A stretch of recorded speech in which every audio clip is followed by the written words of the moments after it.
Oats. Minyak wangi oats. Oats. Allah. Rindu Raudah. Macam mana ni member okey? Boleh bang, boleh kita test jap. Kotak dia eksklusif bang. Kotak pun eksklusif, packaging pun cantik. Botol kaca berbentuk spray. Kapasiti untuk minyak ni 30 ml. Memang sampel bang. Oh, bau. Memang sampel. Raudah. Al-un. Apa un? Oat. Oat.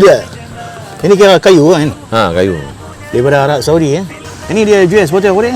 Satu botol 35 abang. Sampel memang kalau nak bagi hadiah dekat orang tua kita ke pakai memang sampel lah. Kualiti ni memang. Kualiti. Ini sekotak ni 30 ml. 30 ml. Nak beli kita beli nego. Saya nak menambah phone kita dah. Nak menjaga pun kita boleh bagi harga menjaga. Jadi bermakna kalau kita contoh kata saya nak ambil ni nak pergi jual kat orang boleh ya. Salah boleh. Memang kita alu-alukan lah. Siapa yang nak ambil untuk menjaga kita alu-alukan. Sebab memang produk dia produk sampel memang.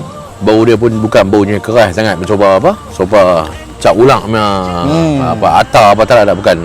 Ini bau ni boleh diterima oleh semua masyarakat, semua lapisan. Ini bau tu macam sampel ya. Aduh. Tangan. Dia akan kena pakai wangi-wangian sepanjang masa lah. Jadi nak beritahu kita para oat punya bau ni kira memang bau sana. Dia boleh kita rindu Raudah tu.